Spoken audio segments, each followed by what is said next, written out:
Welcome to the stage, co-founder and principal of Implicate and Summit Impact Climate Fellow, Genevieve Ennis.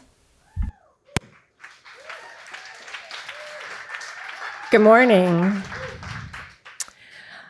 I have this memory of the moment that I realized that not clearing my inbox had an impact on the climate. It was 2016, and I was working on a project that was exploring the creation of a network of data centers in the Arctic that was seeking to improve connectivity in the north. At the time, it was pretty common for folks in Nunavut to mail USB sticks to their families in the south in order to be able to access digital content, because the best internet package at the time was capped at 15 gigs for $225 a month.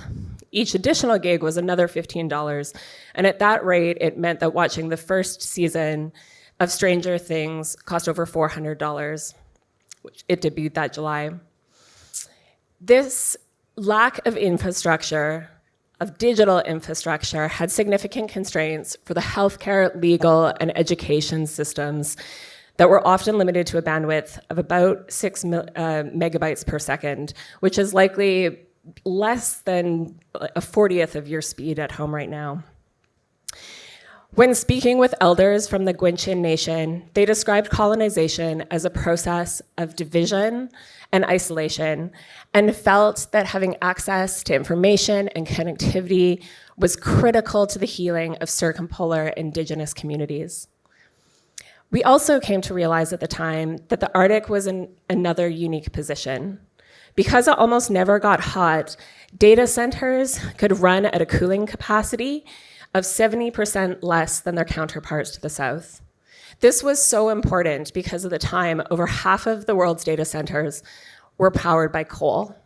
And so it was at this point that I started to consider the broader relationship between climate and data infrastructure. I'm inspired by the Kanyen'kehá:ka scholar Stephen Luft, who parallels technology to a shapeshifter, that it's neither inherently benign nor malevolent, but is always transforming the world.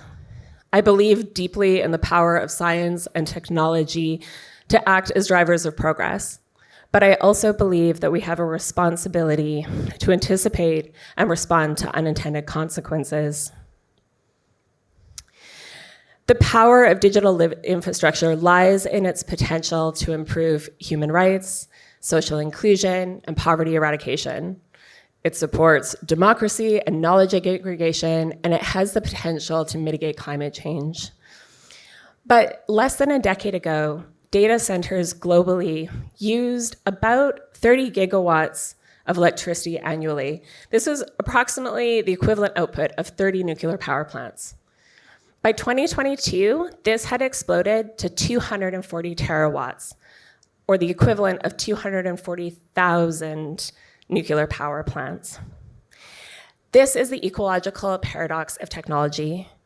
It provides us with potential solutions to the climate crisis, but it also carries significant environmental impacts that disproportionately burden racialized and post-colonial communities and countries in the global south. Part of this can be traced to the explosion of AI. The computer power necessary for training AI models has doubled every 3.4 months since 2012. And as the size of our data sets grow, so does our requirements for energy. Life cycle assessments have shown that when we train common large models of AI, the training process can output over 626,000 pounds of carbon dioxide. This is nearly 5 times the emissions life cycle of an average American car. As we deploy AI in real-world settings, it requires even more energy than it did for the training process. And this means that information and communication technology is currently on track to account for 14% of global emissions by 2040. For reference, the aviation industry today accounts for about 3%. The philosopher Bruno Latour calls on us to love our monsters. He reminds us that it wasn't until Frankenstein neglected his monster that it became such. And so to this end, there's a global digital rights movement that recognizes that what we build is not neutral and must be attended to with care.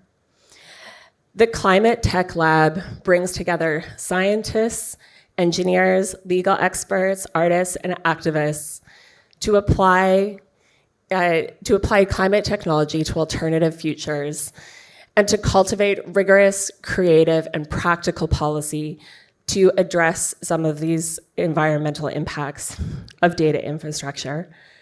I'm so looking forward to having the opportunity to discuss with some of you how we can continue to best engage the emerging tech sector around how we address these challenges. Thank you.